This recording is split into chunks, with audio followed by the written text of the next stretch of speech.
Welcome to Tipped Off the Bar, the official podcast of Vancouver Football Club, with your hosts, Niko Giantsopoulos and David Smith. Your inside scoop on everything VSC, from the pitch, the stands, and the community around us. Sponsored by David Smith Homes Group for all your real estate goals. Let's get into it. Episode 1, Niko. Tipped off the bar. How are you feeling about it?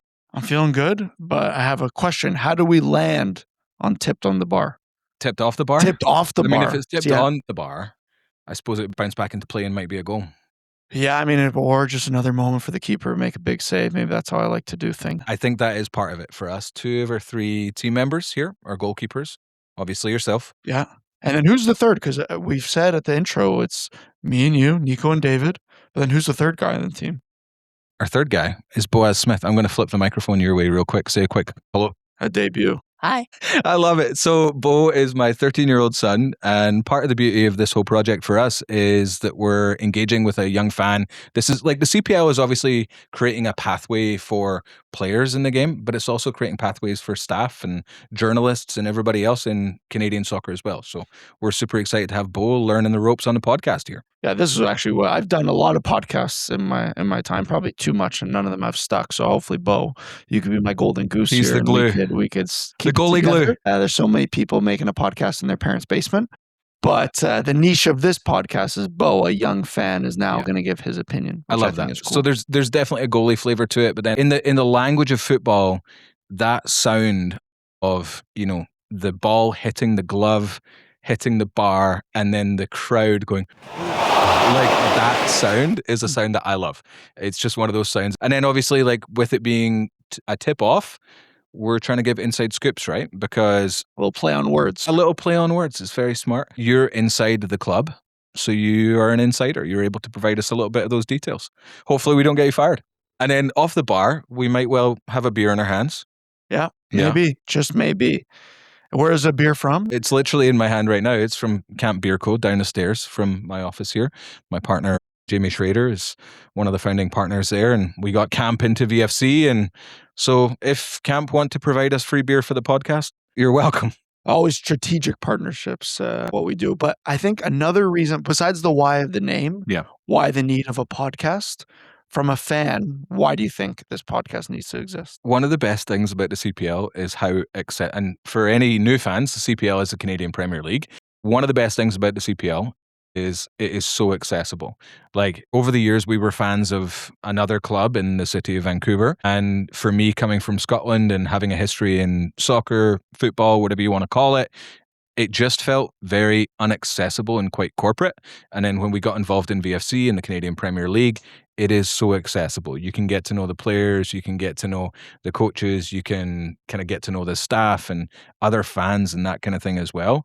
So the accessibility is amazing. And this podcast is another opportunity to just pull the curtain back and expose what's really going on the inside of a football club. And for us, as a relatively new football club, 4th season in, to see behind the scenes, this is an amazing opportunity for that.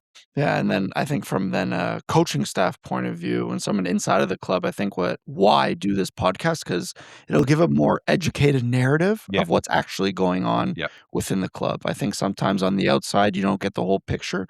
So now between the dynamic of you and I, you have a fan, supporter, partner, and then someone who's in it.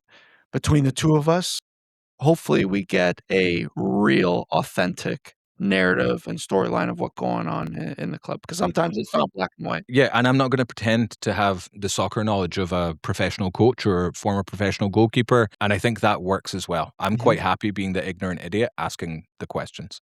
But vice versa, I've actually never been a fan of a team before, so I don't have that perspective of what it's like. And sometimes even as a player, I've sometimes a bit thrown off as to why are the fans so upset. Yeah. I had a time in Australia where we lost a big game, and I had some of the deados, old Macedonian men, trying to spit on me as I was walking through there. I'm like, how can a person be so mad? So again, understanding a fan's perspective is also what I'm excited to learn more about. Yeah. So we give insight, and we're both idiots to both of our perspectives. Perfect. 2 idiots with a podcast together talking about football. And if Tipped Off the Bar doesn't work, new name. Yeah. And I think like the other thing that we're trying to do with the podcast too is just have a handful of other voices as well. It's not just myself, yourself, Bo at times, but we're going to be bringing in other members of the playing staff, other coaching staff, other staff, like, you know, on the business ops side of things, members of the community, other supporters. There's going to be a host of different voices here, which is a brilliant way for folks to, again, have a little bit of a peek behind the curtain at what's actually going on. We're going to try and keep it really interesting. We're going to have other segments like the Goalie to Goalie segment, match reviews. We're not going to do match reviews today in our opening episode because we've had quite a few matches of the season so far. We'll give a little bit of a recap for you. Yeah. But that'll be in there as well. There'll be a little section from myself as well about the company that's essentially supporting this and gives me the opportunity to participate with the club. And then we'll have a young fan question with Bo every now and again.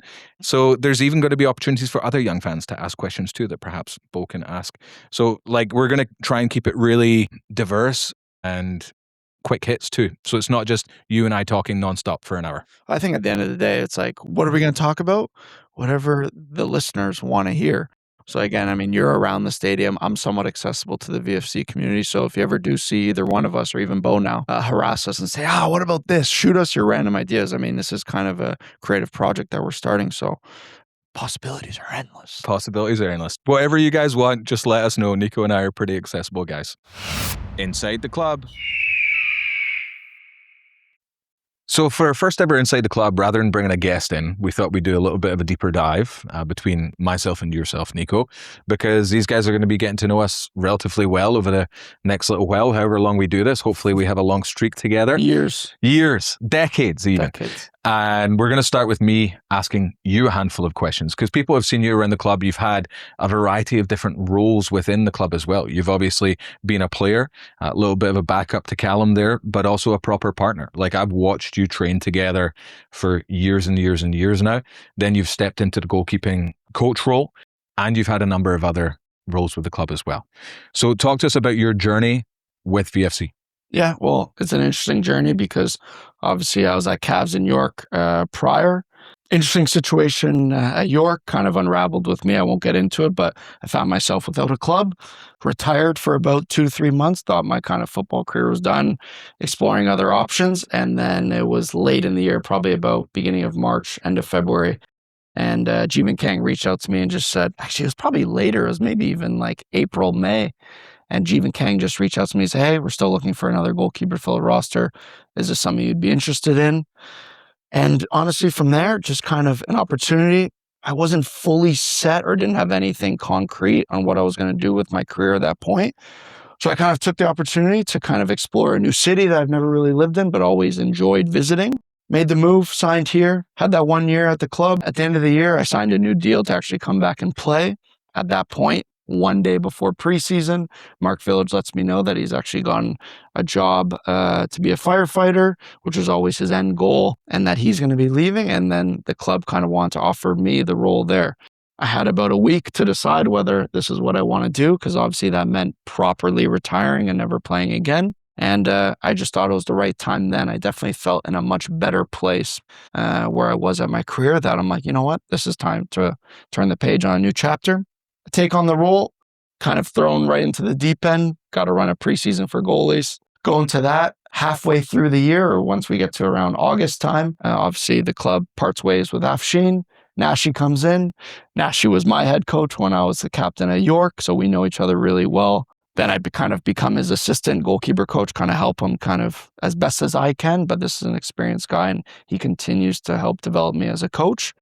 From there, especially because he was giving me more opportunity to almost be an assistant coach to him, an opportunity within the academy came to see if I wanted to be the head coach of that. Again, didn't have much time to think about it, but I'm like, you know what? Very much my mentality to say, I'm doing it. I'm just going to take this, end up being the head coach there. I'll be honest with you. Up until that point, I still felt a bit uneasy and was second guessing my decision of retiring because I felt really fit. I felt like, just watching the league, I could still be a starter in this league. It wasn't until I became the coach of the academy that I found this joy and passion and fulfillment in my coaching role, that then my mentality really switched. And then that desire to play kind of disappeared in a very healthy manner. And I just felt like, you know what, let's commit to this of being a coach I felt like I had something that made me good at it. And I just kind of from that point on dove in. Finished the year, great year with the academy. We had a lot of success with them, a lot of post-secondary commitments, which as a club we're really proud of. And then continued into this year as kind of really the goalkeeper coach. We bring in Dasso, good help Nashi, probably much better than me with all the experience he has. And then this year I felt like I've really been able to lock in on who I want to be as a goalkeeper coach, kind of create more of a training methodology and kind of implement it more into the group, which I've really enjoyed. And I felt like I've really grown a lot from this year or from last year to this year being a goalie coach. And so that's kind of how I am now. 3 years at the club. I love it. I hope I'm here for another 10 years. I really feel like this is my club in a way. I really feel a part of this club, even though I'm not from here. I felt like this city and this town have kind of adopted me and picked me up when I was almost broken in a way. So for that, the passion and the hunger I have to make this club successful is really sleep and think about every single day. Well, that's where I'm going to take this. So watching from the stands, we sit up behind the bench. Is it safe to say, do you agree with me that you are the loudest of our coaches on the sideline? No, I wouldn't say that, but I can probably lose it the fastest, so I'll have the loudest moments. But Nash and Dasso are still very vocal, and I kind of lean on the energy that they're giving out to go off them. If they're quiet and calm, I'm going to go off of that because you don't want craziness on them. But if they have that bit of bite and I'm like, I'm all in. And that's me too. If the question's coming from anywhere, it's having seen you lose it a couple of times, and I absolutely love it because it means that you care. For sure, but that's how I was when I played. When I was a goalie and even when I used to play against VFC, I was kind of what they call a white line fever. That's what I've heard the saying, that you see me here in your office and I'm a very calm, kind of unbothered person. But once I'm kind of in those 90 minutes, I become a different person.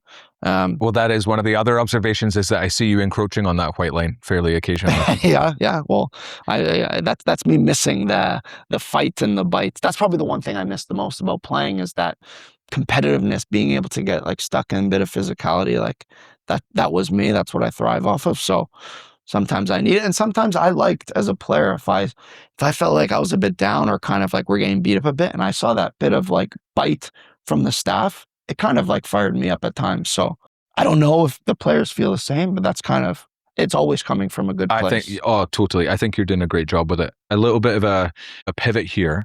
For you as a goalkeeper, you played as a goalkeeper. You learned your coaching primarily through goalkeeping coaching. You're now coaching the academy as well. What's it been like to kind of have a fully orbed, starting 11 squad coaching role there as well? How's that been for you? Yeah, it's been interesting, because if you would have asked me a year ago, would I ever want to be a head coach? My immediate answer was no, because it's not something I really thought about. I kind of wanted to get into goalkeeping coaching.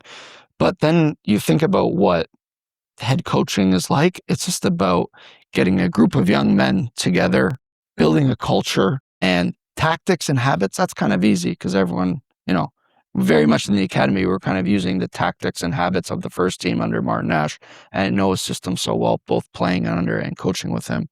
So not the challenge, but the main thing I took from that is like, let's try to create a good culture, a healthy working environment, because training 4 times a week, can we create a competitive environment? And that's kind of what I got the most out of it. It felt very similar to being a captain of a club. You're not necessarily tactics, but you're trying to keep the standards high. And the same mentality I had as a captain is kind of what I took as being a head coach. Just trying to keep the standards high every single day.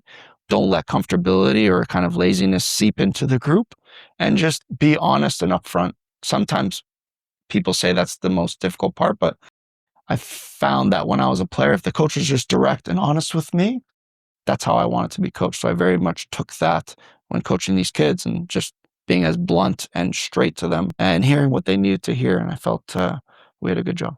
And these guys really are young guys, and I want to transition a little bit from football to life here. So one of the best ways to do that would be, if you hoped for one thing that these young players in the academy are taking away from you, both in football and in life, what would the football thing be, and what would the life thing be? The football was really love training. The game is obviously, that's where you get the glory, but if you don't enjoy, practice, training, lifting, that's 90% of a footballer's life. The game is just 10%. You have to love, you have to enjoy coming into work every day. So that's one part of the footballing that I really tried to ingrain in them. And that's where I found the most success.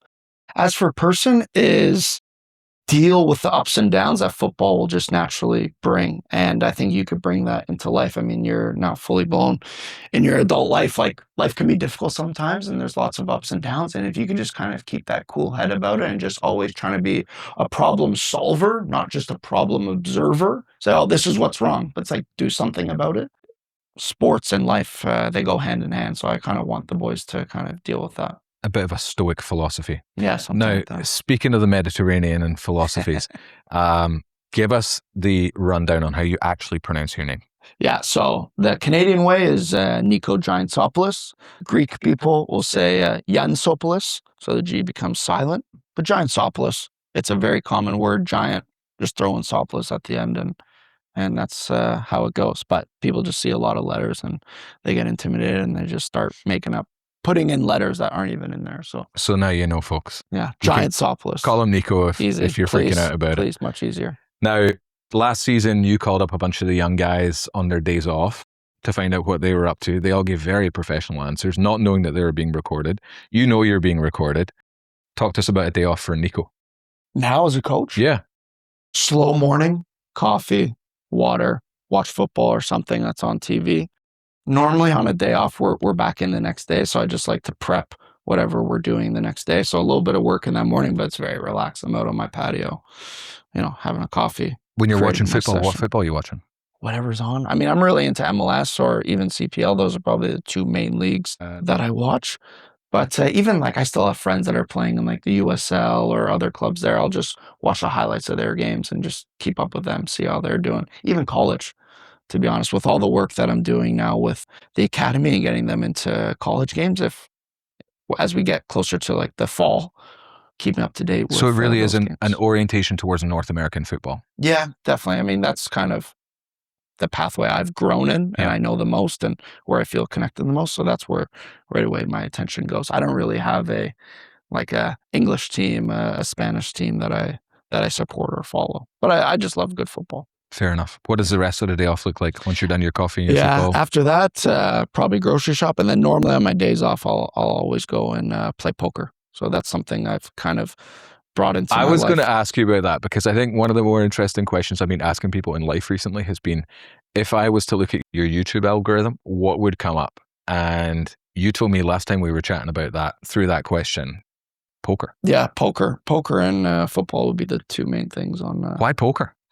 I've always played it. I played it when I was in high school. I mean, small caveat about me. When I was in high school, I was basically into the underground poker scene in Toronto. So I've always played. And then it wasn't until I retired, like I said, after York, that I'm like, all right, what am I going to do? Okay, I'll just start playing poker and make a little bit of money from there. And then I obviously signed with VFC. There's a huge poker community here in Vancouver. So once I moved here, I kind of just started going to all the card rooms and just became a consistent presence in there. So it's something you do on your own, really. You're obviously playing against people, but I'm not really talking to anyone. I'm just there for 3-4 hours locked in, and it's a nice little getaway from soccer. People have golf. I have poker. I love it. So if anybody's looking for a game of poker in the Langley area, reach out to Niko. Please, yeah. I've actually been trying to create a online once-a-week poker game amongst people within the CPL, whether it's fans, staff, or players. Cool. Hasn't really got off the ground yet, but if anyone's listening to this and you're a poker player, message me or get my number from somewhere, and I'd love to add you to the group. Love it. And what are you looking forward to about the podcast? Just to be back, having a platform that I'm an opinionated guy. I've been in this league for a long time, and I use Twitter sometimes to get my thoughts out there, but I've gotten slapped on the wrist a couple of times for some of the things that I've tweeted. So maybe I could sneak some of my opinions on this podcast and just get it out there. For example, like the reviews that the refs are doing right now, they're taking way too long. It's absolutely killing the game right now and the momentum of everything. So they need a shot clock, 30-second shot clock. Watch the game or watch the play that they're reviewing, if you can't come to a decision at the end of that, end it, and then the call stands on the field. I love that idea. I don't think that'd be too hot a take for anybody. You're not going to lose your job over that one, that's for sure. Yeah, we'll see. CPL is sometimes very sensitive. Laura Armstrong will be giving me a call after this. I do remember a conversation downstairs while we were discussing what the podcast was going to look like and how we were going to partner together, and we were talking with Ben Fisk about it, and kind of, as this is the official one and you're the one that's here in an official capacity, we looked at each other like, Niko, you good with just taking a liability on here because you're going to say your opinion, and I think you're going to give some hot takes every now and again. Yeah, I mean, that's just who I am. I've never really shied away from letting my opinions be heard. But yeah, I won't lose my job over it. So just give me a warning if anyone's listening. If you don't like what I'm saying, don't fire me right off the bat. Just tell me and I'll learn from my mistakes. Well, Niko, everybody's looking forward to getting to know you better through the podcast. If you see Niko around, he's a very friendly guy. Very. Except for when, ref's making a bad call, then I look like an angry elf. But I'm a good guy and I love a chat. But should we throw it to you now? Happily. Yeah, folks aren't going to know much about me, I imagine. Yeah, okay. Well then, if someone says, who's David Smith? How would you describe yourself first as a community man? I think community starts at home, and that's not just like a cliche for me. Like, I actually am a family guy. It's not something like a lot of family guys like put it out there in inverted commas, like, oh, I'm a real family guy. I actually do love my family. I love spending time with my wife and kids, and that's been our primary orientation. I got 3 kids. I got Boaz, who's here next to me at 14, Piper at 12, and Abel's just about to turn 9. And so we have a lot of fun together, and we've put a lot of effort into trying to give them as enjoyable and secure a childhood as we possibly can. And if there's anything I'm proud of, that would be it. But obviously, the concentric circles go out from there, and I've always been a very people-oriented person. And so when I first arrived in Canada, I was a pastor of a church. And then I exited that and thought to myself, well, how can I leave one really stressful occupation and enter another really stressful occupation? So I got into real estate, and I didn't actually look at what other realtors were doing in the area or anywhere really. I just asked myself the question, what would it look like for me to build a real estate business around my personality? And being such a people person, that's where the people over property idea came from. And for us, it's not been a gimmick. Like, everything we do, we're highly involved in the community. I mean, just tomorrow, we're literally hosting 50 plus people at a park just before the VFC game. We're bringing those folks to the VFC game. We're going to eat hot dogs together. It's nothing fancy. Like, some realtors will host these big fancy events and they'll give away televisions and cars and all this nonsense. And I'm like, no, come for some hot dogs, and then we'll sit in the stands together and have a little bit of a catch up on life. And so we've partnered with a number of like for-profits, non-profits, telling other people's stories as well as our own. And that's been really fun. I'm really passionate about that. It's a way for me, that business among my other businesses has been a way to just care for people. Like, if you asked me what like my motivating core was, I do actually want people to feel cared for. You talked earlier on about when you were answering the question about like life lessons and how to ride through things. My life has felt, particularly as an adult, particularly since immigrating to Canada, really difficult. Like, some folks maybe watching from the outside have seen like this upward trajectory in some regards, and they would project that onto me, and that's not been my experience at all. We have had massive losses in our life, and I've felt incredibly alone, and I've struggled through some of those losses at times.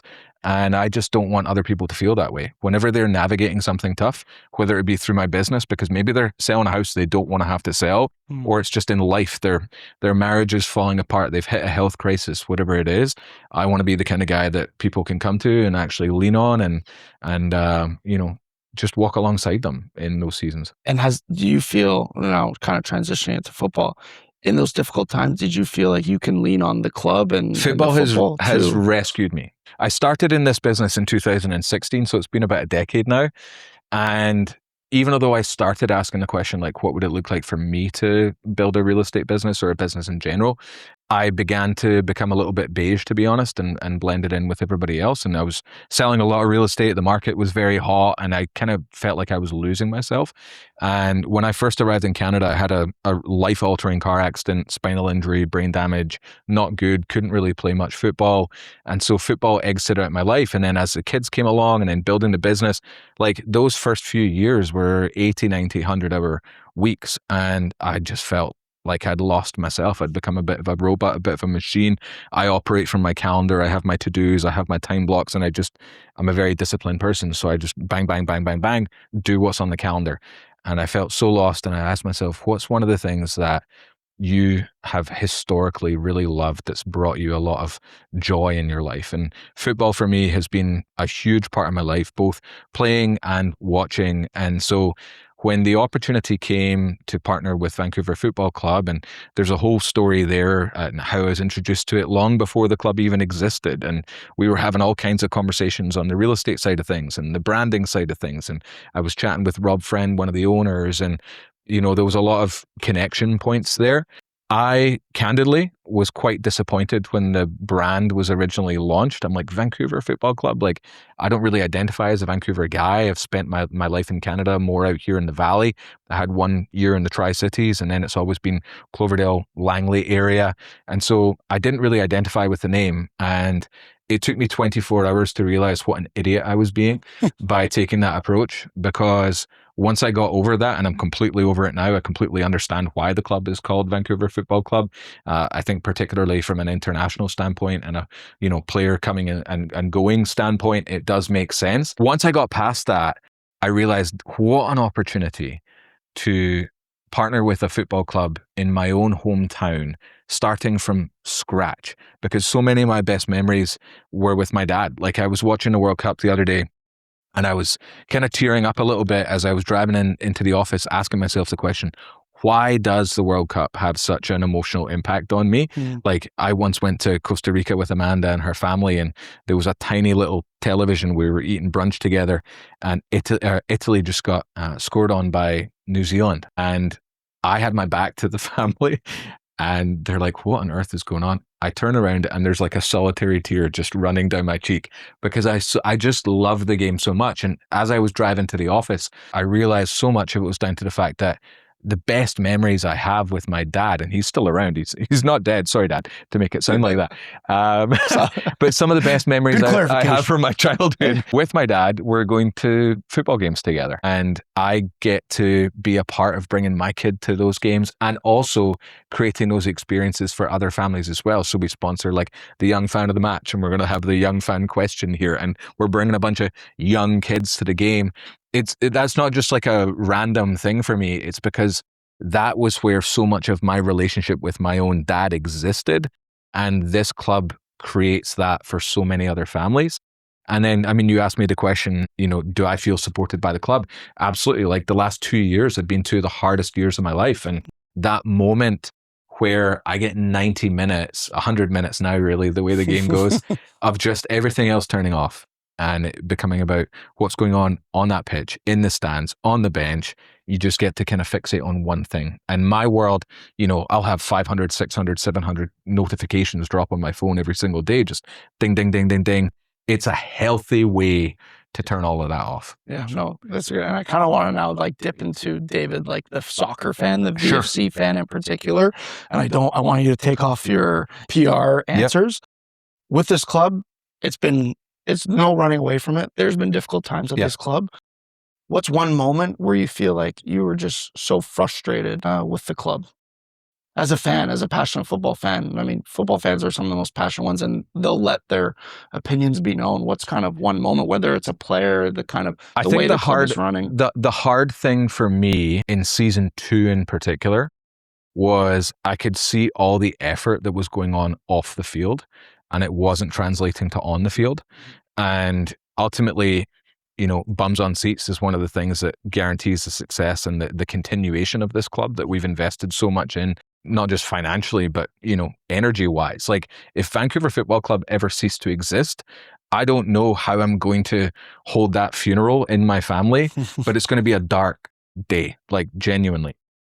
But without wins, because I just know the nature of North American fan culture, it is different. And this is a new league and it's a new club. So the fans don't have the same level of commitment. Like when my home club went down to the 4th tier, and then we still ended up being one of the best attended stadiums in all of Europe when we're playing against plumbers and accountants. Like, we don't have that to draw on. North American fans need to see the ball in the back of the goal, and they need wins. So when all the effort that was going on off the field wasn't translating to wins on the field, I was definitely getting frustrated. I think the finishing is an area where I'm really grateful to have seen it improve, because we used to just be tearing our hair out. I felt like the first 2/3, we were moving the ball around at the back quite well. We could even move it up the field relatively well, retain possession in the middle of the pitch. And then when that final delivery came in, it was often not hitting the back of the net, and that was definitely a bit of a frustration, particularly for me, having used to be a striker or a winger myself. I can do it. It's easy, Taryn. It's easy. Come on. Just put me in, Nash. Just put me in, coach. Yeah, put me in. And then kind of my last question, and I was speaking to Ben Fisk about this. We brought up his name a few times, and we kind of touched on it earlier, how the last game at home against Cavs, there was a good crowd there.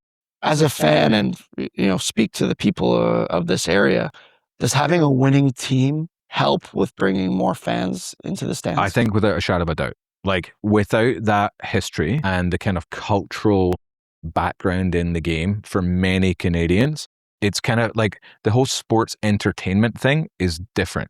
It doesn't mean anything to me, but as we've heard in, our fan, or we will hear in our fan interview, like, sports is supposed to, like, even the term sports is foreign to me. Like, football is football. The newspaper I grew up reading as a kid had 2 separate sections. There was sports and there was football. Like, so the whole like sports entertainment thing is new to me. And a lot of the kind of more hobbyists that aren't rabid fans that are going to follow the team to Mexico or the States for a preseason game or across the country, they just want to see the ball in the back of the net. And they also, if there's not that, it doesn't even necessarily need to be sophisticated, but just basic understanding of the game among some of the folks that are coming out who are valued fans. Like, it's important for us to get those bums in those seats. If they don't understand the nuances of the game, of like, that was a beautiful pass, or that was a beautiful block, or that movement off the ball, even though it wasn't rewarded, was still worthy of praise and admiration. Like, if they don't get that, they need to see the ball in the back of the net. They need to have that dopamine hit. They need to see the smoke go up and the horn go off and the players celebrating. They need to experience the vibe of the players coming over to the kids after the game at the halfway line where they've won. And they're not begrudgingly like, oh, this is a box I have to tick as part of my... Like, when the players are bouncing like Tierno was the other day, that goes such a long way. Yeah, no, I couldn't agree more. But it's also important for the players, if they listen to this, to hear it. It's like, hey, you keep winning, you're going to play a big part in keeping this club around and just growing this club into a successful kind of mainstay in this area. I agree. Well, perfect. I think as this podcast continues, we're going to continue to know each other well. But I think this gives me now a good base understanding who you are as a man, as a fan, as a dad. It's been good getting to know you. And I look forward to doing this podcast with you. Likewise. From the stands. Right? That's it. Wasn't anything else. It was the damn podcast. Took us over. Have you guys ever done a podcast together? No. This is the first time for that. She's done tons of them. I've never done one. Have we never been on one together? No, you wouldn't put me on. You said I'm embarrassing. I think She's afraid what I would say. This is the part of the podcast where I tell you that we are recording and we've got it already. So that's a sign of a good host, I that's feel. the best. You put that as the trailer. We're going to. We absolutely should. Well, welcome, Anna and Mark Mullens. We're really glad to have you guys here. You were the first ever season ticket holders at Vancouver Football Club, and you got a plaque for that the other day against Calgary. What was the story there? Like, how did you become the first season ticket holders at VFC? I wish it was an exciting story. It is morbidly boring because I work remotely from home. And so I'm in front of my laptop as a writer or producer. So I'm always in front. I'm always on the keyboard. And I had already signed up for the newsletter, hearing that there was a professional club coming to town. So I was like probably the first on the newsletter too. If you go back in time and look at the newsletter audience, I might have been the first there. And so when they sent the email out looking for season's ticket holders, it blinged and I immediately popped my credit card in. It was the fastest moving remote office worker motion in the history of You're just used to popping your credit card in quickly? Is that... Mark, this is your opportunity to jump in. It literally, because I work from home as well, she literally told me 0.5 of a second later, said, by the way, we're season's ticket holders to this new club called Van FC. And I'm like, all right. I love it. We were for this season the first season ticket holders because downstairs here at camp when they did the draw for CONCACAF, Bill came out and was like, okay, we're going to open up season tickets for next season. And I just fought off a crowd of people to make sure that we got ours as well. So I'd love to know, though, why were you even interested in VFC in the first place? Like, why were you on the mailing list? Well, this is fully Anna. Like, I'm football, baseball, and rugby. American football. American football. But I grew up in Australia playing rugby and all that. So soccer was never in my vocabulary until I met Anna. And so Anna was the driving force behind us even considering soccer. Yeah, and soccer's in my blood. It's in my family blood. So I'm a first-generation Canadian. My parents are immigrants from Liverpool.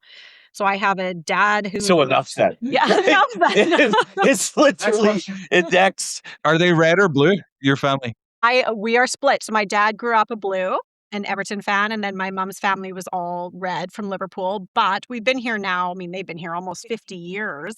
And I think we're just attached to anything that reminds us of home now. Yeah. So we'll cheer for both clubs because of the culture and the love for the sport. But my dad, having moved over to this country and having kids here, I think there's a tie to your own culture. And I think soccer saved him. Like, he grew up in quite extreme poverty, like in Liverpool at the time. Soccer saved him from a lot of things. And I think it gave him a lot of opportunities in his world. And so when he moved to Canada, soccer became part of our family's life. I remember putting VHS videos in and like recording it while he was like, on night shift at the mine. He was like, make sure you tape this game and make sure you tape this game. And I had to record those for him as a child. And then we would watch them when he came home. So yeah. Was that beta VHS? That makes a lot of sense to me. I've been to Anfield for a Merseyside derby.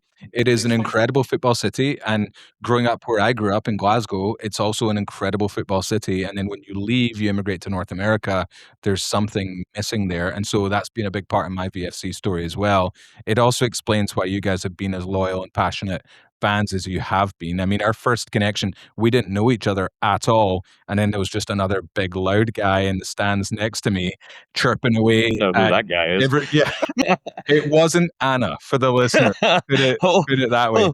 So had you been to many football games before, Mark? Or was this just like you were going to bring your supporter culture? Yeah, I mean, I played, like I said, football, rugby, and baseball my whole life. And I know it's going to come as a complete shock, but I was a chirper as a player. Yeah, no shocker. So, sort of comes naturally to me, and I believe, I'm a firm believer that our stadium should not be easy to play at. Yeah. I feel like it should be hostile. I feel like, and it's funny because when you watch the away games and you can hear, the audio's there and you can hear their fans, you can hear them chirping at our players. And I'm like, oh, I'm going to outdo you. I said to Niko, while you guys were on your way here, I was like, I think of all the fans, nobody has got under the skin of opponents and even referees, particularly referees maybe, more than Mark Mullens. Like, I think you're the one that has chirped, heckled, sledged the most. It's usually closest in earshot, to be honest. And so we just start sort of like kind of picking at him a little bit. And even in the last game against against Sam. Their main guy was Wershevsky. So fabulous. We fabulous player. Yeah, no shame. We started. And then even he took a dive, and I'm yelling out. I'm saying, get the magic sponge. So, and then he gets up and he's bent. I'm like, that's it. Hands on hippies. Take a deep breath. You burp it. I'm just going at him. And so he comes off to the sideline and he was right near us. And I just took the opportunity and I said, hey, you want a boxing Kleenex for all the whining you're doing? And he turned around and he swore at me. Well, the referee was right there and he yellow carded him. Yes, that was going to be one of my questions. Did you come into the game believing that you could have an impact on the field? Yes. Clearly. I know me enough to know that I will have an impact. Okay. And he got yellow carded and I literally stood up and took a bow. All the people, everyone around was cheering, laughing, and I took a bow and I yelled out to him. I said, "You're my boy, Blue." That's so good. I mean, honestly. And yet he scored like 2 minutes later. I know, he's absolutely deadly. that why he Yeah. I've lost control of this. I love it. Did you ever play, or were you just like, the biggest impact I'm ever going to have on a football field is with my mouth? We have literally one instance of me playing, and Anna got me playing in a co-ed game. So we went out and we were on defense together. And I always say this, when we're in these like beer leagues or something like that, and there's always some guy that thinks there's like scouts in the stand, right? Well, there was this guy, and so he's running around doing his thing or whatever. So anyway, the ball came towards Anna. Anna goes running towards it, and this guy comes barreling after Anna and barrels her over. So I come barreling up to it, like this is a rugby player now, and I'm just like, oh, it's fun. So I come running up to him, and I'm just like, eyes up, I'm coming for you, and he's trotting off and whatever. So literally 5 minutes later, the ball crosses over towards me. So I go running towards it. As I'm going towards it, I see him coming too. So we're angling towards each other. And then I just veer off and just laid him out, like with my shoulder, just laid him right out. That was your only game? Yeah, right? Like, only protecting she can your handle lovely herself. Trust me, she can handle herself. But what kind of husband would I be if I just allow that to happen, right? I got some pride out there, man. 2 minutes later, she's gonna literally. But anyway, that's my, sort of claim to fame of my one game. But yeah, I come from a firm belief that I grew up at rugby stadiums my whole life in Australia, and they're professional hecklers. Yeah. Like, and it's funny. You're often funny in the stands. You make the people around you laugh. I always try and keep it just witty and smart and funny and just those kind of things. And honestly, sometimes just ridiculous, but it's not meant to hurt anybody. No. It's meant to just make it's part of the atmosphere. Yeah, just part of it, right? And whatever. So yeah, anyway, that's the long-winded answer to your story or to your question. But and you guys have obviously been here since day one, literally day one, first ever season ticket holders. How have you seen the club change? How has your support changed? Like, it's been 4 years now. Talk to us a little bit about some of the changes you've seen. What have I seen? God, like, our support hasn't changed. And I think that's my honest to God answer is I have been a diehard since day one. There is not a single game that we've missed except for being out of country. And even then, I've got our laptop set up and I'm watching it from afar. Love it.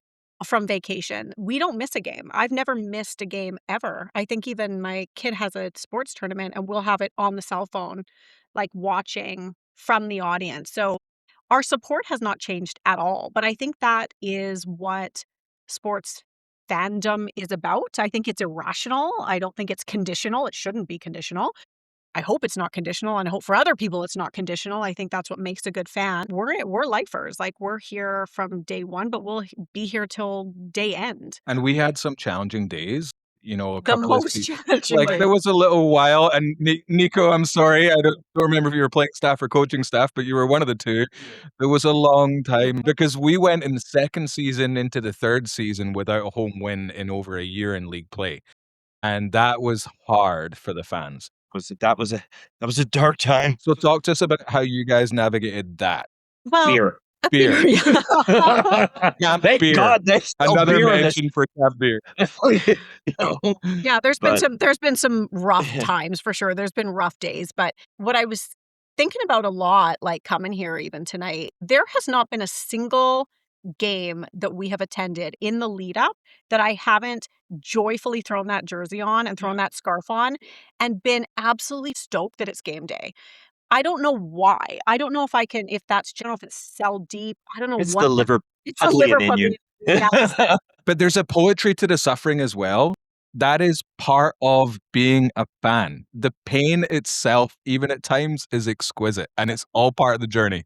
I don't find achievement meaningful when there's been no failure. Like, we're both business owners. Like, we know it takes usually, 2-3 years for a business to even rise off the Even ground. 5. Sometimes longer, like to even get somewhere. And so you say, what's the evolution of the team? Well, we've watched the business of the team improve. And I was going to ask you guys that question because you are both local business owners. Like, what have you observed on that side of things? well, I think like squarely and straightforwardly, I think it went from a real grassroots kind of community endeavor, which we felt, and I think it's warranted for like year one business, to something that feels like it is an actual business now. And the strategy, even in terms of player development, but also player purchases and sales and positions and things that are moving, are business strategy decisions. So you can see it differently, and you can see how it manifests on the pitch as well, not just behind the scenes. Like, we know the group pretty well, the team that works there. And I can tell that they are more business focused and business minded, and there's a sharper focus on the business of soccer and not just the grassroots kind of community locality of soccer, which I love as well, and I think it plays a meaningful role. But I do think that we've seen that evolve in a beautiful way, and I can see it taking shape. So I feel like the hope is there, and maybe that's what we've hung on to over all these years. Well, Is we've never lost hope. Yeah, Yeah, maybe hanging on by a thread, but yeah, no, but it's true. Everything echoed what Anna said. I mean, even the game experience has up leveled and things like our new scoreboard is amazing, right? To be able to look back at the replay and actually now see a replay, right? And that kind of thing, and which helps heckling. I'm not gonna lie, especially the ref. If you missed that one. I want to ask you about the game day experience. If you were talking to someone, and I'm sure you have, if you were saying to one of your friends, one of your family members, hey, come on out to a game with us, and they're like, well, what should I even expect? What would you say to them? The thing that I say, and I do say this, I know this comes as a shocker, but I go to a local gym here. And so people that I know and friends that I know, I've said, "You guys," they say, "What are you doing this weekend?" I say, "Oh, we got a Van FC game," and they say, "Oh yeah, that team up at Langley Event Center." I said, "Yeah, you guys should go and check it out." I said, "It's really great soccer." I said, "The one thing that I love about it, and I love this about like all sort of like more intimate settings, is you can hear the players on the pitch. You can hear them calling for the ball. You can hear the yelling. You can hear the this. You can hear the that. And it helps with the in-game entertainment to hear those things, right? Like we happen to be on the opposite sides of the benches, but previously our season's tickets were behind the benches, and we were able to hear the coaches yell at the players, right? And say, move this, move that, blah, blah, blah, set that up. And so it was really cool to hear like the inner workings behind the scenes of the game. Like it was like you were there, like right as a player on the pitch. It's a great selling feature for the CPL. Yes. And it's so intimate. You can learn a lot. And somebody from me, like for myself, who didn't grow up with soccer, who really learned from my wife. Like I still sometimes ask her, like, "Hey, what about why did they do that?" And blah blah blah. She educates me on that. But to be able to hear those inner sort of dialogue on the pitch really helps in the education for myself. It enhances that experience. You really feel like you're part of the game. They call it the beautiful game, and I never liked soccer. I will admit, I never liked soccer because of all the diving and everything like that. But when it came to rugby, it'd be like you'd hammer somebody, and that was just part of the game, no penalty. And you got these guys flopping on there thinking, "Oh my god, like give him a reason to flop next time," right? But now I understand the strategy behind it and all that kind of stuff. And you start realizing, wow, there's like rather than these guys just flipping for no reason, there's strategy behind it. And when you start to understand those things, you start going, wow, So it's okay, really giving you a sense of the nuance within the game. it's the game within the game. With all these little bits of games going on within the game. And when you have brought people, do you feel like they begin to pick up on those things as well? 100%. Yeah, in fact, when we was it oh god, it was it the first year or second year? I think, our friends Maggie and Jerry, I think they bought seasons tickets with us at that time. We brought them over in year 2. We brought them on year 2. So year 1, I think we brought them as guests with our seasons tickets.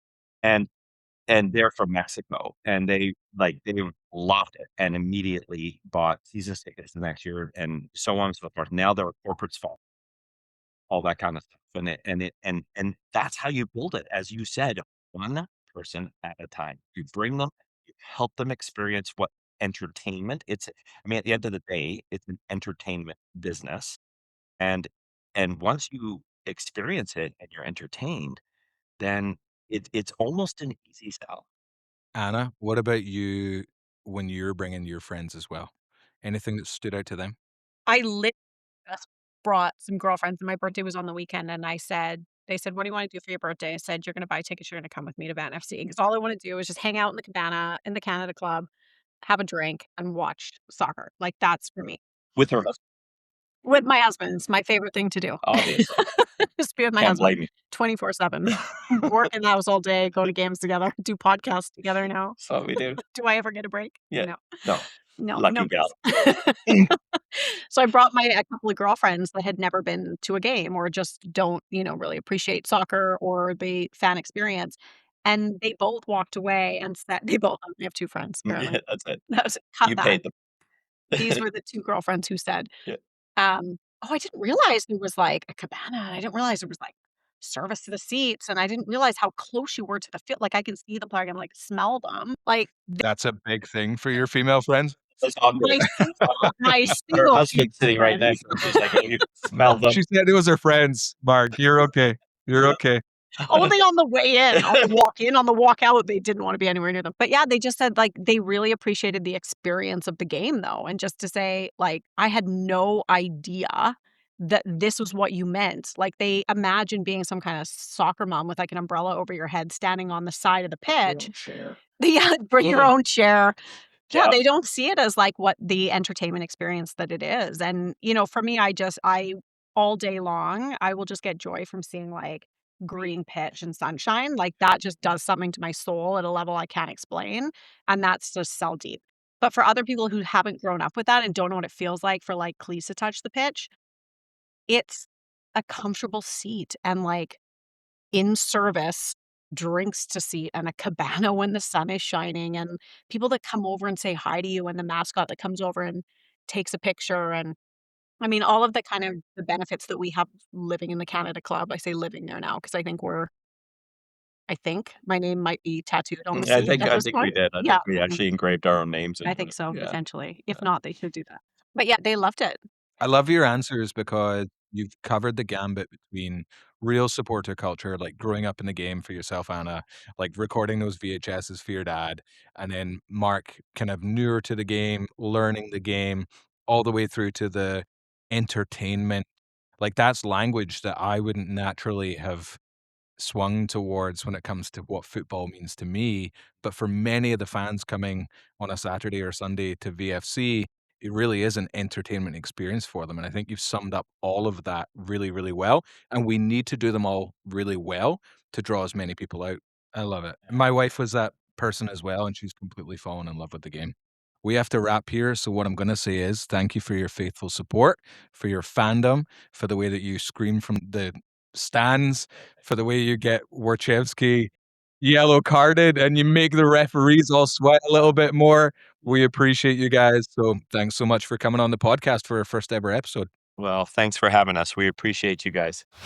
Goalie to goalie. Bo, let's jump into the goalie to goalie segment. Just with you and I, your dad has left the room. He can't hear. So whatever you say, this is a very safe space. Understood? Let's kind of break down the goalkeeper positions that we have at the club right now. We have 3 goalies. We have Callum Irving, veteran of the club, veteran of the league, captain of the club. We have Henrik Regitnig, a newcomer this year. And then we have Mateus de Souza, our draft pick from UFV. And that's kind of how we've built our goalkeeper core or goalkeeper union, as people say. Let me ask you a question right from the start. Callum Irving, you've known him for a long time. You've watched his game. What's one thing about Callum that you like, and why is VFC lucky to have a goalie like him? He's amazing because he loves the club. It's his hometown, which is probably the main reason why he loves it so much. He's a great leader, communicates with the team really well. Yeah. Yeah. You come to a lot of our training sessions throughout the year. What's one part of his game that you almost admire and you want to try to add to your game being a goalkeeper yourself? Definitely the communication. He's so good at it. And that's something I want to improve at.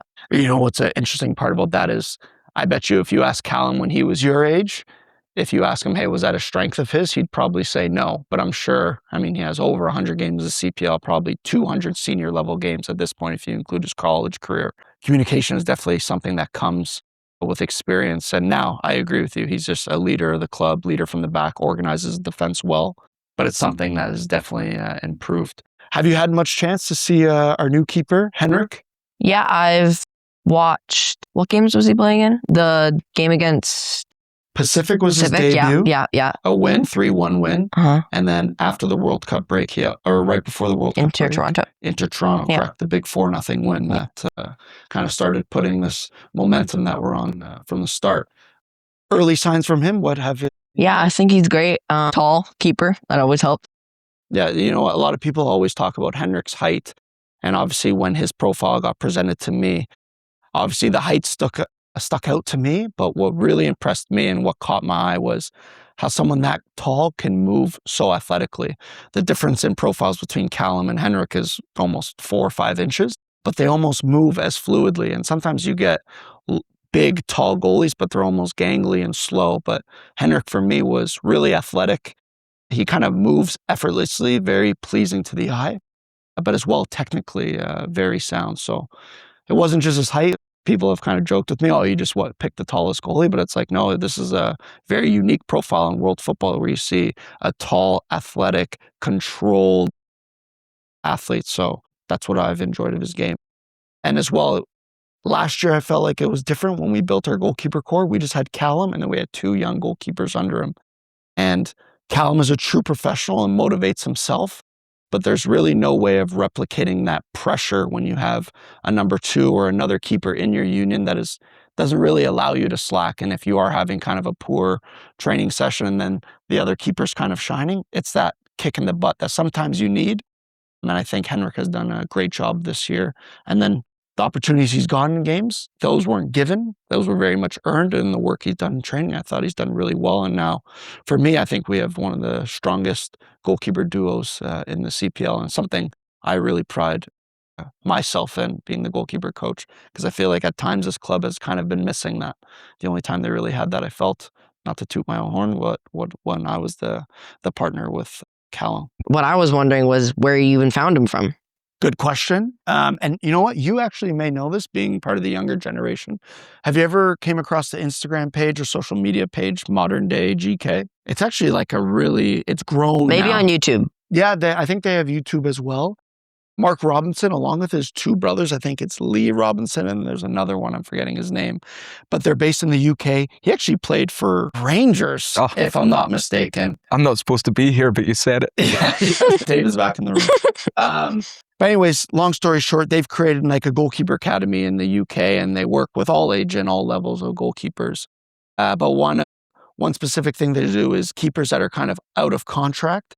They kind of continue to train them, and almost they're like a goalkeeper agency in a way that if they feel like the keeper's at a level, they'll reach out to some of their connections that they have. And me and Mark have crossed paths. We have mutual friends and connections in the industry, and they posted goalkeeper available, Swedish Canadian. Right away, that caught my eye. I saw the first clip, and again, what I saw in those clips was an athletic goalie that was claiming crosses, kind of moved well. So I just reached out to him, asked some questions, and then honestly, very quick, within a couple of days, I got on the phone with Henrik, kind of explained who we are as a club, what we're looking for in a goalkeeper, see if that appealed to him. This is also a goalkeeper Henrik has dealt with injuries in his past, and he was out of the professional game, I think, for, some time, I think multiple years, dealing with rehab and all that. But, the first thing that Mark from Modern Day GK told me was his dedication and professionalism, how he got his body right. He's just been working and training for any opportunity. So again, I like the profile, hopped on the phone with Henrik, had a good chat. We brought him in, flew him across. He was in the UK, flew him into here, had a 1-week trial. Just wanted to make sure what I was seeing on the screen wasn't AI and it was actually him. He looked just as good as I saw in the video. I'm like, this is a perfect fit. A guy that's hungry, wants to kind of prove himself. It's funny, we always talk of the CPL and it's like a stepping stone or a proving ground, but we're always stuck on that's just for the young, players in this country. But there's a lot of guys that are older, maybe have had some misfortune in their careers and that they need a chance to kind of prove themselves. And Henrik being 28, 29 years old, I didn't really care that he was older. I think this is a guy that deserved, with the talent that he has, an opportunity. And I was really happy that we were able to provide that opportunity for him. And credit to him, he's been a great addition to the club, personality, and to this goalkeeper core. I think if you ask Callum, he's happy that Henrik has joined our club. Speaking of age, we have a young keeper, Mateus D'Souza. How is he doing right now? He's doing great. What I'm so happy with Henrik is Mateus is also a 6'4" goalkeeper, tall lad, but he doesn't move, like I said, as well as Henrik does. So it's good that they're able to train together every single day because it's something he could work. Obviously, Henrik has, 7-8 years on him, but training with him every day, you could kind of pick up on those movements and the habits that they have. I'm glad Henrik is here to kind of help teach Mateus along with me to learn those little things. But Mateus, from last year, just kind of coming in on trial, wasn't really ready at the time to be signed. He goes to UFV, becomes the best keeper in U Sports, kind of forces our hand of saying like, yeah, I'm a local guy. So we draft him, again, an opportunity he earned from his play at UFV, came in at preseason, did really well in preseason, has shown growth and maturity, which was a big thing for him being a younger keeper. And really, he's come in every single day as a sponge. I'm as hard. If there's one guy at the club that I'm hard on, it's him because I feel like he needs it. But he takes it so well. He deals with my humor really well as well, where I feel like some people may crumble.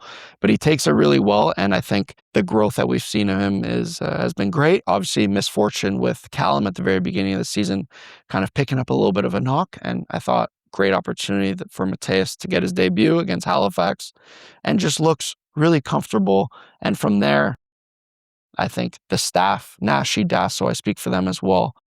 We feel now with all three of the goalies, we could put any one of them in a CPL game, and there's none of that nerve or uneasiness with who's in the back line, who's in the net. So we're in a real good spot with our keepers and something I'm really happy with. But he's done great as well. On the pitch. So often we'll do some match reviews. We are halfway through the season already, though. So there's no chance that we're going to be able to do a match review on absolutely everything here. But why don't we talk about kind of the first half of the season? It feels like that old adage, football's a game of two halves. This half season feels like a half season of two halves so far. So first half of the season, we started with CONCACAF. What was your experience of that, Niko? Had you ever had any experience like that kind of at the continental level in your career before? No, maybe in like youth level, but at the professional game, never. So it was a good learning experience for me, especially now being a coach. We got the group in much earlier than we normally would, about 6 weeks earlier than we normally would. But with how much turnover we had from the season before, I thought that was actually very crucial in our preparation for the season because we got these new guys in early, got used to working under Martin Ash's system, which is different from Afshin's from last year, and just kind of set the standard early as well. Nick Dasovic joining the club this year, he's kind of been an integral piece as well to the success of the group. So getting us all in early in January when the weather's kind of crap. So we just bond over that, come in, do the hard work from there. What a great leg up for really the main target, the main goal this year, which is always going to be the Canadian Premier League. Like we were back at least a month before many of the other CPL teams, correct? Yeah, and if you speak to Cavs or Forge from the years prior, if you speak to them, they actually say it's an advantage for them. Again, just that extra time. Sometimes in the CPL, in my opinion, the off season is too long. If you don't make playoffs and you just start the regular season, sometimes these guys have 3 months, 3.5 months. And for me, once you start getting over that 6 weeks, 8-week mark, you kind of want to get touching the ball. So, and guys spread all over the world. Maybe their accommodations or football situations when they're back home isn't as good as it needs to be. So get them back early, get them all together, and let's just get to work. So good. And it shows us why the Canadian Championship was so beneficial for us last season. Like many aspects. Yeah, in so many aspects. To get to that final against the Whitecaps at BC Place was phenomenal. But then to qualify for that tournament, because of course it's not just about the timing, it was about the caliber of team that we were playing. Drawn against Cruz Azul. We're recording this in my office right now. We were downstairs when the draw happened. We watched it live with a bunch of, fans and reps from the club, and some of the players came. We saw Cruz Azul come out of the hat. Debatably number one team on the continent, certainly in the running for that honor.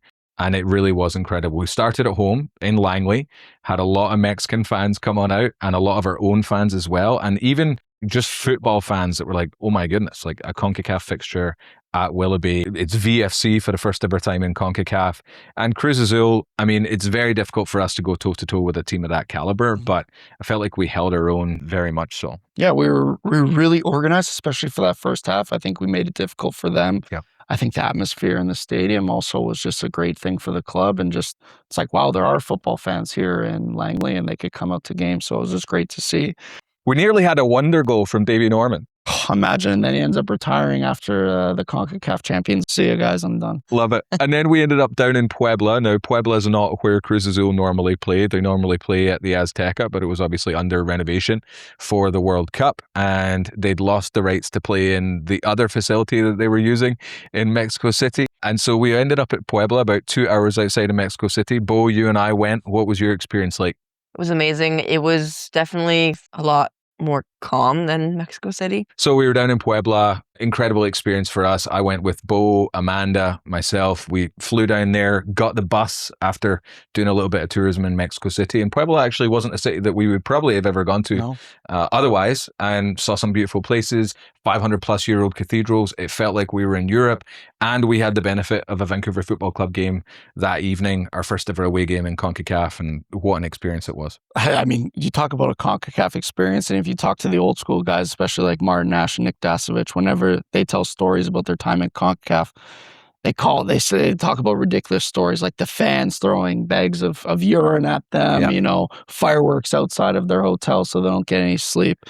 We didn't really face the extremes of that, but something that at least I was interested to see how it goes. We had a long flight. We ended up landing in Mexico City at around, midnight, 1 a.m. And then we had to take a bus 2 hours, like you said, to Puebla. And apparently the road that we were going through is not the safest of roads. You talk about the cartel and everything like that. I didn't tell my wife that. Okay, perfect. But a 2-hour drive at about 1 a.m. in Mexico after a long day of traveling. Normally, you would just kind of doze off and wake me up when we get to the hotel. But that excitement of CONCACAF, anything could happen on this drive. I was locked in and just seeing what would happen. Fortunately, nothing crazy happened, but I was actually, as long as I made it out alive, I was actually hoping that something crazy would happen. So I would have a CONCACAF story like Dasso and Nashi have, but I'll still have to wait. Such a good way to start the season. We then entered preseason proper, I suppose. We won't get into too many details there. There was a little bit of travel, a few different games that went on. Really, I think the focus of the team is the Canadian Premier League. We kicked off at home against Halifax Wanderers. What did you think about that? Yeah, good game. I thought we were the much better side. I'm not biased in saying this. As Bo said, Vanni Sartini, the head coach of Halifax, also mentioned that they didn't deserve that game. A wonder goal by their midfielder, Calgary, against Mateus de Souza. He probably won't ever concede a better goal like that, at least in his short-term career now. And then, whenever the opposing team's goalie is man of the match, like Marco Carducci was in that game, normally it kind of tells the tale of what the game was like. We outshot them by a number of shots, big chances as well, but we just weren't clinical enough in that final third, and we ended up losing 1-0. And that started a run of 1-0 loss, 1-0 loss, 1-0 loss, 1-1 tie. And I think when we're talking about a season of two halves or a half season of two halves, that does paint a picture where it felt like, oh, this is painful. We're not converting expected goals into goals. We had so many opportunities. We were top of so many technical charts, but they just weren't turning into goals. And then thankfully we've been able to turn the corner from there. I think that started with the Pacific away game, which of course we traveled for and always have a good time at Royal Athletic Park there. Great 3-1 win. And it just felt like finally things were beginning to click in that final third. The service had been there, the finishing hadn't quite been, and then the tap has turned on for us now. Yeah, an interesting point about that Pacific game specifically was leading into that week, Taryn Campbell, one of our strikers on the team, wasn't really happy with his finishing in the last few games. So that whole week after our sessions, he would do 15, 20 minutes with Dasso just on some finishes, all kind of different finishes, kind of tight in and around the box. And it was just really nice to see from a coaching standpoint, and also as for Taryn himself, that little bit extra work that he put in that week in finishing. Then it goes into that game and he gets 2 goals, kind of technical finishes where one pops off the post and Mosquito. He's just calm enough to go there. And I don't think it's a surprise with seeing all the work he put in that week and then converts with 2 goals. It was really good to see. And like you said, a turning point. I've seen so much improvement this season. Yeah. Even recently with that finish where the ball was coming across him from the right side, and normally I think he would have kind of opened up his body and tried to shoot across the keeper using his right foot. He just opened right up and slotted it under the keeper with his left foot. It was gold. It's exactly what we're hoping to see from Taryn. Now, we're not just playing in the Canadian Premier League as a club. Every single year we play in the Canadian Premier League and the Canadian Championship as well, part of the makeup of soccer here in Canada. We had a pretty unique experience in opening up our Canadian Championship experience this year against our own hometown competitors / collaborators, Langley United. Yeah, I mean, I kind of want to throw this to you for football in Langley. Kind of, what did that really mean, or what did you see from that game? We were so excited when we saw it, weren't we, Bo? Yeah. Langley United is the club that Bo plays for. It's a club that I coach. It's a club that we've got to watch now in the BC Premier League as well. Watching the men in their very first season lifting that trophy, and then again in the second season lifting that trophy, shows just the strength of soccer in Langley. I think sometimes folks in Vancouver can feel like Vancouver proper, football lives here rather than in the Valley, and that's just not the case. Langley United are really performing incredibly well. I thought it was actually the hardest challenge that we had faced other than Cruz Azul in the season thus far. Just the amount of energy that the Langley United guys brought to the table. They're essentially playing up a level the way that we were playing up. It's their World Cup final. It was their World Cup final. Just as us playing against Cruz Azul was a step up. It was a step up for them. And I felt like they were pretty well organized. They worked incredibly hard. They did actually have some opportunities, and it was an exciting game. It was the most exciting game that we'd had this season thus far. And so it was obviously great for our club to get through to the next round. But I thought Langley United really made a great advertisement for how good football can be in the BC Premier League as well. Yeah, I would agree with that. I think it's so interesting when you tee up that game, because now I'm on the other side where we call this like a banana peel game, where it's easy to take your foot off and then you slip, and now it's a really embarrassing moment for the club if we end up losing to a lower division team. No matter how much success they've had in their league, they're very much at a lower level, and it's the standard that we have as a CPL club it's the brutality of football to kill them and just really make a statement. And I feel, and the staff felt, that we didn't really come with the right energy that game. Almost felt like we were better than them and we could just walk over them without trying. And I think what Langley showed us is, doesn't matter the opponent, you kind of have to show up, stick to the basics. And I felt like that first half was slow from us. And again, yeah, I'll give credit to Langley, but probably their best performance of the year and probably our worst performance in the year. Luckily, we were able to get that first goal, and I really felt like once we got that first goal, it really kind of opened up. But it didn't come until the 75th minute. But I think that's just the truth when you analyze that game. They played really well, but that was a really poor performance from us. We did eventually step up, though, get the goals, and that has actually set the tone for the rest of the season. Just as we eventually got that goal in that game, the goals really have continued to flow ever since. XG's becoming G's is happening across the board. I can't think of a game that has ever felt more comfortable at Willoughby than the 4-0 against Inter Toronto. We went up very early and held on, and we didn't hang on by the scruff of our neck. Like, we looked very, very comfortable. Yeah, no, I think that was just a dominating performance from us. And it's something we haven't been able to do that often with my time at the club, of having a lead and then sometimes not getting that third goal, kind of that foot on neck mentality. Kill it off. Yeah, and that's what we showed in that game. We got the third and then we put the fourth away, and then they had no chance of coming back. But then it followed into the next game as well when we played Supra. Away. Supra away. Same thing. We got the first goal, second goal. Start slow in the second half. They tie it 2-1, but then we make subs, impact subs, goal. Ends up being a 5-1 game, and we're really starting to put our mark on the league and show what we've seen from the team at the beginning. Exactly, and we're not talking about just goals that are bundled into the net off a corner or something like that. Some of these goals are incredibly well worked from the back. Tidy finishes, nice passing movement. It's been a joy to watch, we have to say, this year. Yeah, and also one thing I want to mention about that Supra, and it's something that doesn't always get noticed. We're killing that team. We're dominating them. Then there's a dirty tackle at the end on Kean Proctor. The guy ends up getting a red card. And I think what this team has missed for a lot of years is that bit of bite, that bit of toughness, that bit of togetherness. As soon as Kean gets tackled, boom, 5-6 guys defending him, getting in the player's face, not being stupid, not punching. That's not what I'm saying, but to show like you're not just going to kick one of our players like that and have no consequences.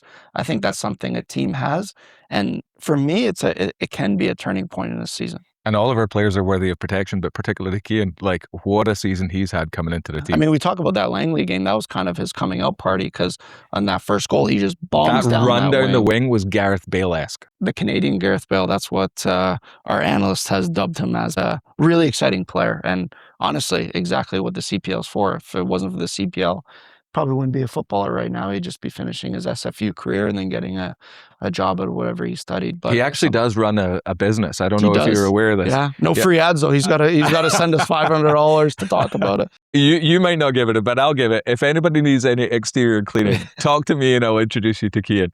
What a beauty. Okay, at time of recording, our last game was against Calvary. A really important game for us as a club. We've obviously been paired with them in the league now for a number of years, and there was a little bit of a monkey on our back because we'd struggled to defeat them. I remember in particular one Canadian Championship game where Bo and I travelled to Calgary for it, and it was just defeated at the death, and there were tears from both of us at the end of that game. But finally we got the victory over Calvary, and I think it was a very, very well-deserved one. Yeah, no, we took our chances. Again, I think they're a really good side, really organized side. They're so strong in the back as well. And we say how we've been scoring goals, and dominating teams. That was like a real test for our front line because that back line Tough between to break down. Didic, Callum, They're huge. Perlman, they're huge, they're strong, but they're also experienced, and they also have Nathan Ingham, who's a top goalkeeper in this league. So obviously we weren't able to get the 4 or 5 goals that we were accustomed to, playing York and Supra. But, to get a win, get Callum's first clean sheet of the year, as big as that 5-1 win on paper was against Supra, I think the 1-0 win against Cav was a much bigger statement to the rest of the league. Is like, yeah, we're not just like an okay team that will just slip into playoffs. Like, we should be considered a contender. And it felt incredible in the stands. Bo, what was your experience there? Oh, it was amazing. The stand behind the bench is always louder just because the sun isn't in the fans' eyes. Yeah. So everyone's like tight together. It's amazing. Yeah, I also thought was cool is during the national anthem, and we have this little girl that's been singing at our home games. I don't know her name, but excellent singer. It's amazing. But the crowd kind of singing as well, that's like the feeling you get when you're at BC Place, at BMO Field in Toronto. Like, it just felt like there was a bigger crowd there. And I remember as she was singing, and then I kind of hear, "Oh, Canada" humming from the crowd. I kind of look over and I just scan that whole grandstand, as you said, and pretty condensed, pretty tight, and people that are ready to see a good game of football. And I just remember thinking, I'm like, we got to get a win because these people come out, they're here, they're supporting us. We're on a bit of a hot streak. If we could win today against a perennial leader of this league, these guys are going to come back. And well, what it means now is that there is no team in the Canadian Premier League that we can't beat. Mm-hmm. It's that simple. Now, we've talked over the years about goals for this club and this team, and one of the targets has always been playoff qualification. Mm. This season, it really feels like that's a possibility. What do you think the goals are for the club this year? Yeah, I think going into this year, it would have been naive for us to say, win it all, win trophies. I think you got to kind of take step by step, and it's very rare that you see a team that's been predominantly at the bottom all of a sudden go to the top. Not saying it's impossible, but when setting goals at the beginning of the year, and with how I felt our roster looked, I thought playoffs should have been a goal. And right now we're sitting in a good position where that could be a reality. But like you said, we're only halfway through and there's a lot of football to go. And if you've been following the Premier League for a while now, you'll remember that it always comes down to the last few weeks. So it's important that we don't take our foot off the gas or get comfortable and just continue to what we've been doing week in, week out. And I think if we continue to do that, we stay healthy, which is also a big factor, that there should be no reason why this team doesn't qualify for playoffs. And then from there, I have the confidence in this group. The staff has the confidence in the group. The guys have confidence in themselves that they can make a run in the playoffs as well. But I do think you have to stay with that step-by-step process. I agree. It's an exciting time to be a Vancouver Football Club fan, that's for sure. Definitely. Well, that's been our first season review, I suppose, or half-season review. Normally, we'll get a little bit more granular on the games as we have fewer games to review. But for today, that was us making our best effort. Can I ask you guys, before we end this segment, one question each? Please. I'll throw it to Bo first. Let's go. Actually, no, I'll throw it to you first, Dave, and then Bo will hear my question, then he could have some time to ponder his answer. What's one player that you've been impressed with this season? Cian Proctor's obviously a standout. I think defensively in the last game there against Calgary. We saw how he will throw his body on the line. Was amazing. That block was absolutely a dream for a defender. It really was. And we've also seen how he moves forward. He can knock the ball around a player and get on the end of it again. I think he's an incredibly versatile player, and he's been an absolutely phenomenal addition to the club.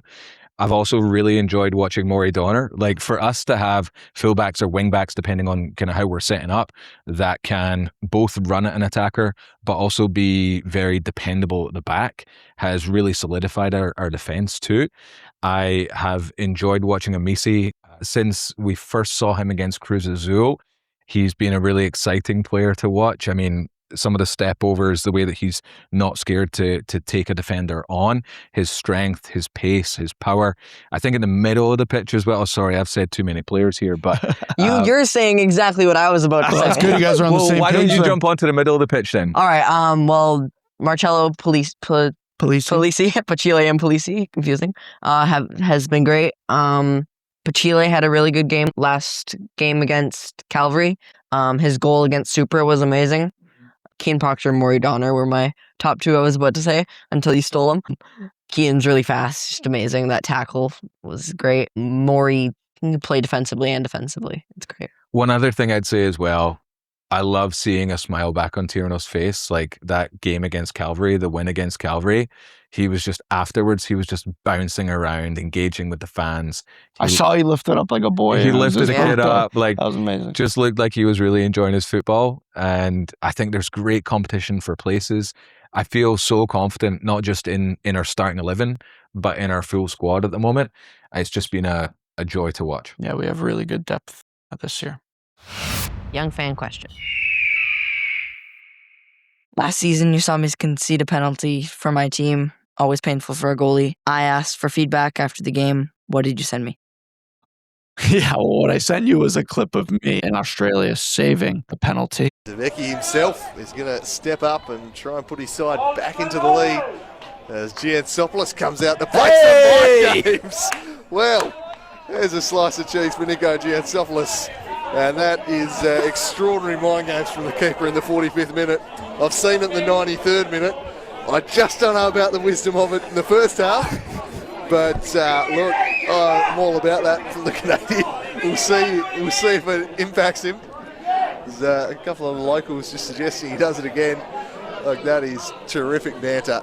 That's wonderful from Nick. I'm in absolute shock he's done that. I mean, as you say, you've seen it 93rd. If it's a deciding penalty, just rocks up and goes whack. That's just about good technique. I thought he was just coming out to do is the ball on the penalty spot? No, the ball is not the penalty spot anymore. And my favourite reaction out of all that was just Charlie White, who's just turned and gone, really? The hell? Well, if I must, issues him the yellow ticket. And we'll see if it's had any impact on the Brazilian, as after the big delay, he steps up to take. It's Vecchi Marins. It's saved by Giansopoulos. It's 3 in 3 weeks for the Canadian. This is an extraordinary record from the penalty spot. And once again, he's made the save. And you've got to say, the mind games have worked. The mind games have worked. It's a bobbling penalty stop, outstretched paw. Niko Giansopoulos, take him out. And yeah, that's what I sent you. What did you think? Do you think that was good advice? Yeah. Would you ever have the guts to do it yourself? Nope. I think my coach would get really mad. Yeah, but your coach wouldn't be mad. Well, who's your coach? Your dad? I mean, like, I have multiple coaches. Well, yeah. Well, I think to answer your question, I sent you that video, obviously a bit of banter there, but I think in penalties, you're just trying to get a little advantage on your side, a small percentage to sway your way. So whether that's delaying the kick taker, so he's just standing over the ball and thinking about it, any little mind games, as you will, that you could do in penalties, I think are important. But you kind of touched on how you caused the penalty in that game, correct? Is that what you're saying? Because that's what the question was. My team conceded it, okay. and I let it in. You let it in. Yeah. Well, that's fine. I mean, well, then in that case, that's an easy, no pressure situation because you're not expected to save it. So in those moments, I would just try to enjoy it. It's like a big moment that you could have, which kind of meets the point of if you cause the penalty, which if you continue to be a goalkeeper, you're going to come across that situation. I've found I've never in my career caused the penalty and then saved the penalty after. And I think now reflecting now that I've retired, I think it's because I'm like, oh, I caused the penalty. I have to save it. Now I got to like redeem it. But in saying that, I think any big moment I've ever had in my career, I wasn't thinking in that moment about the moment. I was just kind of going through the actions. So remind yourself that don't try to play a big game. I need to have a big save today because it's a big game. Don't think about the moment. Just continue playing as it's normal. And I find you'll successful follow that method more than really trying to hype yourself up for the moment. I think that's how sometimes people get lost into it. But penalties, no pressure. You're either the hero or you blame the defender that caused the penalty in that instance. Home ground with me, David Smith from David Smith Homes Group for all your real estate goals. He's a sponsor. He's a sponsor. We get jerseys. He gets offers. He's a sponsor. He's a sponsor. We get jerseys. He gets offers. Confession time. I have to admit, VFC weren't my first football love. I grew up in Scotland and supported Rangers, so that's us lost half of our Scottish audience already, Niko. I'm turning 40 at the end of this year, so that means back in the day when I was a boy, I was watching some amazing footballers. We'd consistently win the Scottish treble. That's the league, the cup, and the League Cup. And we'd go deep in European football. I saw some amazing teams come through and some amazing players as well. Then we were nailed with a financial fair play penalty that saw us drop all the way to the fourth tier of Scottish football, where we were literally playing against part-timers, plumbers, accountants, teachers. That drop-off, it felt significant. We still packed the stadium, but it wasn't what we were used to. Now, I've been in real estate for about a decade now, and the first 6 or 7 years felt like those glory days. And the last few have felt like that drop to the fourth tier. The excitement of constant price appreciation is behind us, and we are being humbled a little bit here. We've seen a 10% pricing pullback year over year in many of our markets, which is obviously painful for homeowners, but it's great for first-time buyers and potential upsizers. We're seeing some amazing opportunities out there. A couple of weeks ago, we managed to pick up a single-family home that had been on market for $1.2 million for under $1 million. That wasn't happening when everything just went up and up and up. So if you're wondering how to take advantage of the current market, don't hesitate to reach out to me at david@davidsmithhomes.ca and check out davidsmithhomes.ca/BFC for our discount code and our offer of season tickets for this season and next season if you buy or sell a home with us, and we'll even gift you with a team jersey signed by the players. He's a sponsor. He's a sponsor. So what's coming up next, Niko? What's the rest of the month of August looking like?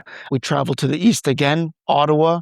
When we're playing Ottawa, Halifax, Supra, these teams that you feel like are going to be in or around that playoff position, you always got to consider those 6-pointers, because if you beat them, that's, you understand what the 6-pointer thing means. So really big game that we could beat Ottawa when we go away, and then we stay on the road and then travel further east to Halifax. I think it's a really good moment for the team to just be on the road together. Bo, you mentioned off recording here that when we played Supra, that was after being 8 days on the road together, and then we have such a good team performance in that game. You mentioned you have a theory that if the longer the team spends together, the better we play. I 100% agree with you. You just build that camaraderie, that brotherhood, that fight together. So I'm hoping with being on the road in that time, those Ottawa and Halifax games could come out with positive results. And we talk about owing a team one. If there's a team that we owe more than anyone, it's Halifax. Both games we played, we were the better side, and we let those 3 points slip away. So we really need to do a job there. And there's no better place to win than Halifax on the road. So I'm really looking forward to that fixture to wrap up the month of August. A long flight home to celebrate, I'm sure. A long night and a long flight home, but they're always good when you have 3 points in the bag. Well, look, it wouldn't be a podcast ending without a call to action. I think the ultimate call to action is come to the games. If you're in the area and you're able to make it out, come and support the club. Support them in whatever way that means for you. Some of you are going to be very verbal. Some of you are just going to want to come and eat some hot dogs and enjoy the game, and that's completely good too. But come to the games, watch them when we're traveling, engage online with us. This is a new podcast as well, so obviously we'd love it if you would subscribe, if you'd leave a review, if you would share, if you would follow wherever we are. We love it because we love what we're doing here, and we love being able to kind of tip you off the bar here and open the kimono. Pull the curtain back. So thanks for listening today, guys. Cheers. Thanks for listening to Tipped Off the Bar, the official Vancouver Football Club podcast. Brought to you by David Smith Homes Group at Royal LePage Wollstonecroft. Football's always better shared, so please send this to anyone you think would like it, and make sure to subscribe for our next episode.